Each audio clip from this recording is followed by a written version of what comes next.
Bonjour, bienvenue pour cette nouvelle émission Aliancy Inspiration. Nous venons tous de traverser une crise sans précédent, sur le plan sanitaire bien sûr, mais également pour nos entreprises. Sur le devant de la scène, les équipes informatiques et télécoms. Il a fallu répondre à des enjeux massifs autour du télétravail, déployer beaucoup de terminaux en dehors des organisations, dans des contextes de sécurité assez sensibles, et également assurer le helpdesk, l'assistance sur site, ce qui a été un vrai challenge. Les organisations IT ont été sur le devant de la scène et si des sociétés se posaient la question de leurs coûts, elles ont largement montré leur valeur pendant cette crise. Malgré tout, on voit que les technologies peuvent jouer un rôle assez important pour cette automatisation, pour accompagner ces équipes. Pour débattre avec nous de ces sujets-là, deux partenaires, Nutanix, éditeur spécialisé dans le déploiement d'environnements multi-cloud hybrides, et Veeam, dont le rôle est d'accompagner la sécurisation du cloud, la sauvegarde de ces environnements. Stéphane, Bruno, merci d'être avec nous. Alors, on avait prévu de faire cette émission évidemment dans un contexte un peu plus convivial, en face à face. Malheureusement, le déconfinement est encore en cours. Vous avez vous-même des contraintes dans vos organisations qui vous empêchent de vous déplacer. Comment vous vivez de votre côté ce déconfinement, Bruno? Globalement, le déconfinement, pour être très franc avec vous, je ne le vois pas encore, hein, puisque la majorité des collaborateurs de Nutanix, effectivement, sont plutôt enclins et priés de faire du télétravail. Mais on espère tous qu'il va arriver beaucoup plus rapidement que prévu. Et en tout état de cause, c'est quand même mieux via Zoom qu'avec avec un masque devant en votre présence. Stéphane, de ton côté? Même chose, alors étant chez un éditeur de logiciels qui est habitué au télétravail depuis très longtemps, ça fait très peu de différence pour la plupart des collaborateurs. Par contre, évidemment, le bureau est quand même un lieu de rencontre, d'échange entre collaborateurs. C'est quelque chose qui peut manquer un petit peu au bout d'un certain temps, mais malheureusement, on ne prévoit pas de réouverture avant pour l'instant, le mois de juillet. Il y a de fortes chances qu'on repousse encore. Étant dans une tour à la Défense, en plus, il y a des contraintes de climatisation. Enfin, il est beaucoup plus simple de continuer à travailler et à télétravailler avec ses équipes. Alors Stéphane, dès le début de la crise, on a vu les enjeux de dépendance des activités, de la dépendance à l'IT et les enjeux de ressources et la capacité numérique de chacune des organisations. Mais au-delà des outils, qu'est-ce qui a été le plus grand facteur de pression, selon toi, pour les organisations aujourd'hui?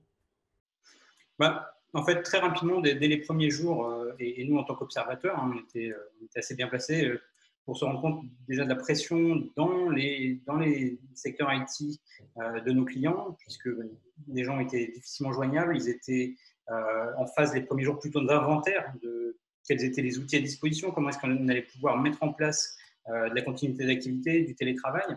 Donc, les premiers jours ont été une période d'énorme pression.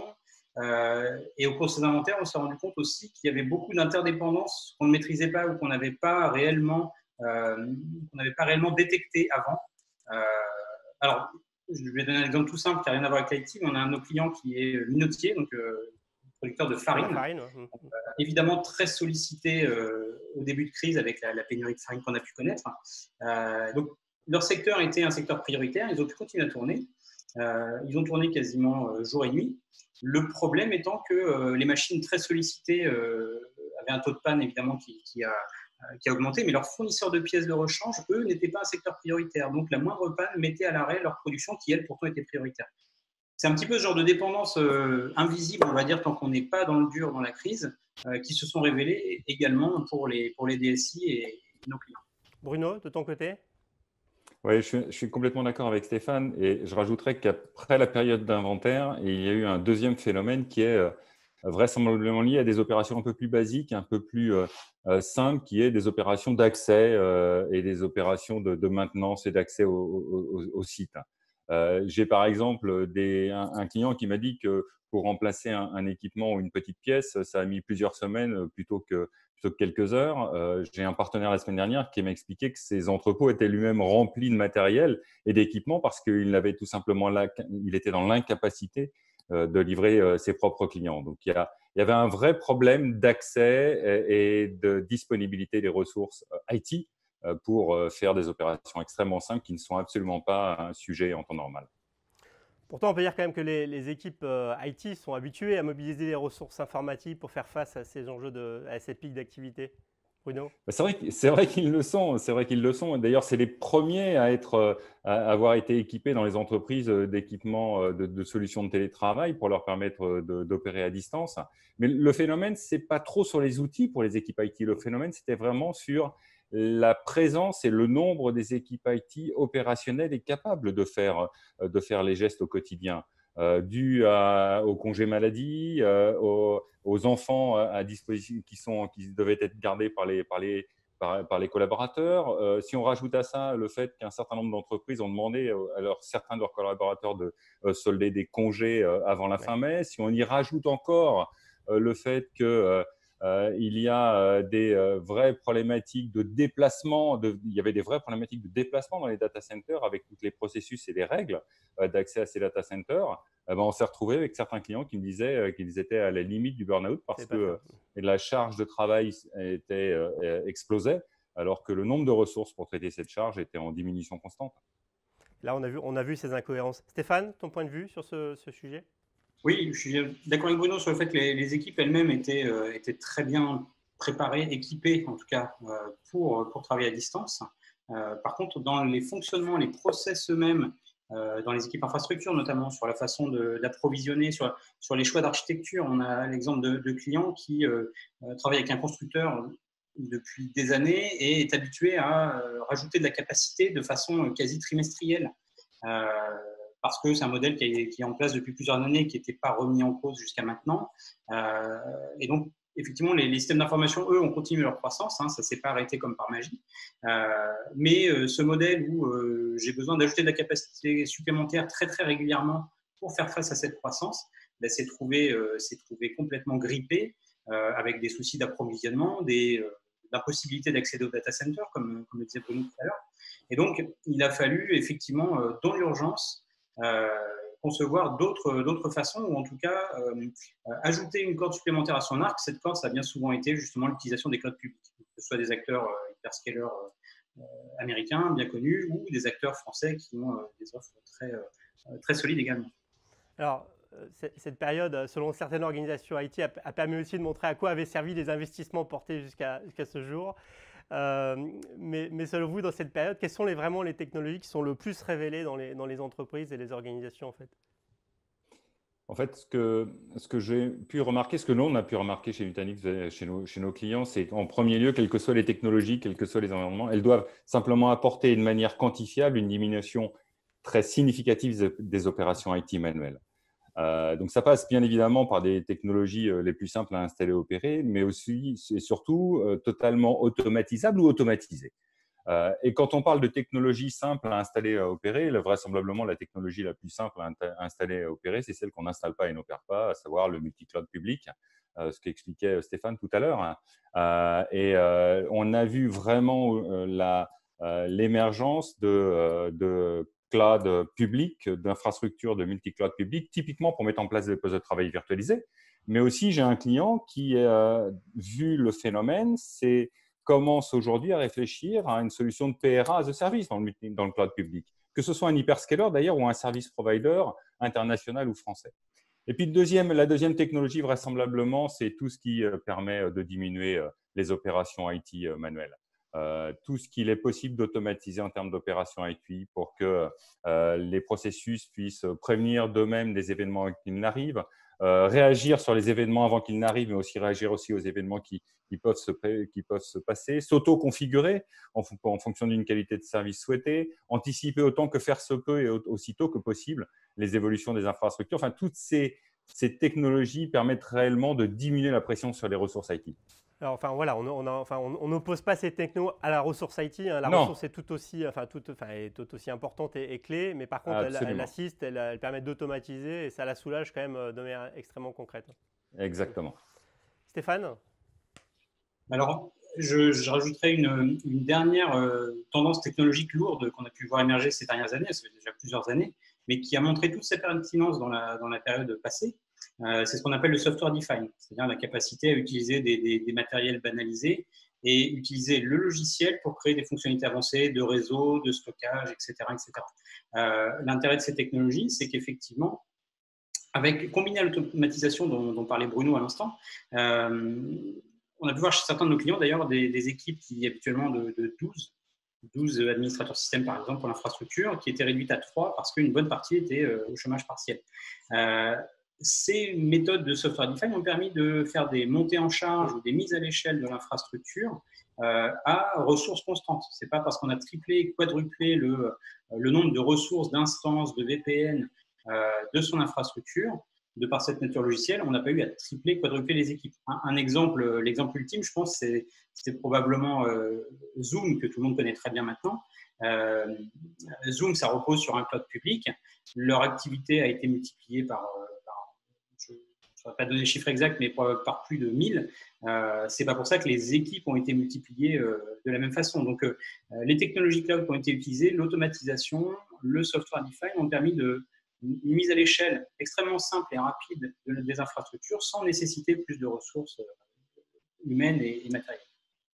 Alors, on voit aussi, l'IT, malgré tout, pour beaucoup d'organisations, est perçu comme étant un coût.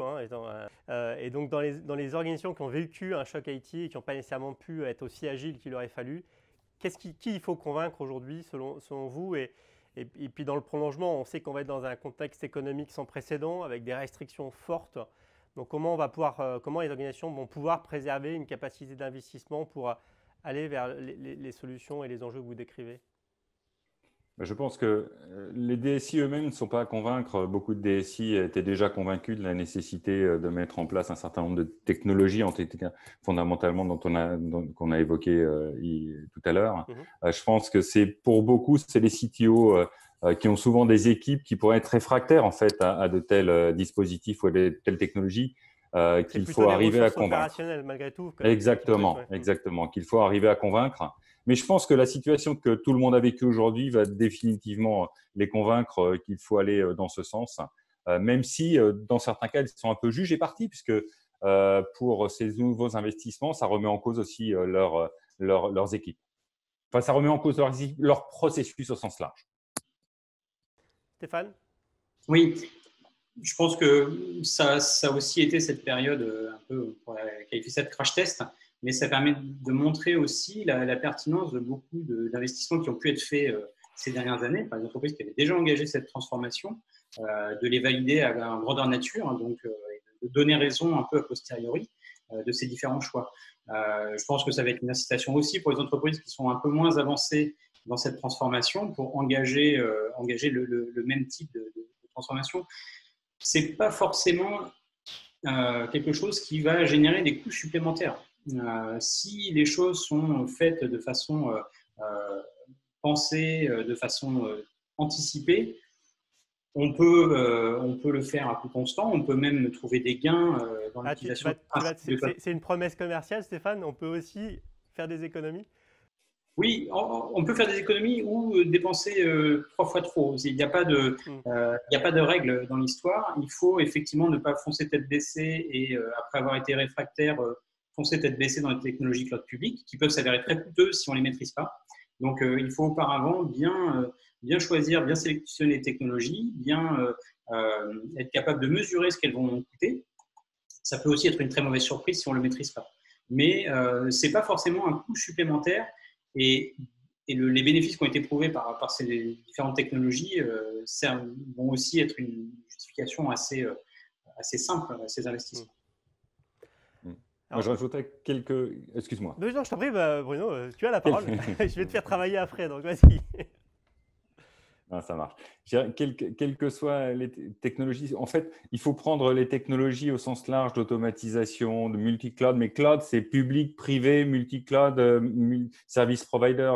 C'est plus un cas d'usage et une utilisation, un mode d'utilisation et de consommation des ressources IT qu'il faut privilégier, qui est ce type-là. Après, que ce soit dans le cloud public, hyperscaler, dans le cloud public au sens service provider ou dans des clouds privés, et surtout les deux, vraisemblablement, qui est la cible, c'est effectivement des solutions qu'il faut privilégier et que les entreprises qui ont déjà privilégié, qui n'ont pas vraisemblablement subi les mêmes dépendances aux ressources IT lors de cette crise, sont des exemples à suivre. Elles ont implémenté ces projets, elles ne l'ont pas implémenté en gaspillant de l'argent, elles ont implémenté, elles ont, pour la majeure partie d'entre elles, vu un ROI, calculé des TCO et démontré que c'est non seulement bénéfique pour les entreprises en termes d'indépendance des ressources IT, mais aussi bénéfique pour le business.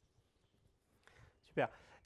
Bruno, Stéphane, on est en train de travailler ensemble sur un guide qui va être lié à cette émission et qu'on vous invite évidemment à télécharger. Mais je vais vous donner le rôle effectivement d'animation, parce que vous aviez aussi des questions que vous souhaitiez challenger, partager avec le public et amener des réflexions aussi dans le prolongement de notre échange. Stéphane? Alors moi, une question très organisationnelle, on va dire, puisque certaines entreprises sont passées déjà dans cette phase de transformation, d'autres vont s'y engager beaucoup plus maintenant. La question que j'aurais, moi, c'est qui est le meilleur pilote pour cette transformation, puisque ça met en jeu beaucoup de directions d'entreprise, que ce soit la DRH, la DSI, quand on a une direction de la transformation, une direction du numérique, etc. Il peut y avoir plusieurs pilotes. Et ma question, ce serait qui est le meilleur pilote pour ce type de transformation dans l'entreprise? Moi, je suppose que tu as peut-être des réponses ou des éclairages, mais on ne va pas les partager. On va effectivement prolonger les échanges. Bruno? Moi, j'ai une question vraisemblablement, enfin pas vraisemblablement, beaucoup plus terre à terre, je vais dire. Selon vous, CTO ou DSI, quel est le pourcentage des opérations IT de production qui ne nécessitent pas d'intervention manuelle, qui, si possible, sont automatiquement enregistrées et suivies dans votre environnement ITSM, par exemple ServiceNow? Et ce point-là, c'est un bon guide pour savoir, pour connaître et déterminer quel est votre niveau de dépendance lorsque l'on vivra peut-être, je ne l'espère pas, de tels événements. Messieurs, merci. Alors, en tout cas, nous, on a tous envie de pouvoir se revoir dans des conditions un peu plus conviviales. On se le souhaite. En tout cas, cet échange était extrêmement intéressant. Évidemment, amène plein de questions, plein d'enjeux qu'on va continuer à partager ensemble. Donc, je tenais déjà à vous remercier d'avoir joué le jeu de cet échange. Merci. Et puis, on se retrouve bientôt. Et puis, on vous invite également à télécharger le guide qui va suivre cette émission. Donc, à bientôt. À bientôt. À bientôt. Au revoir.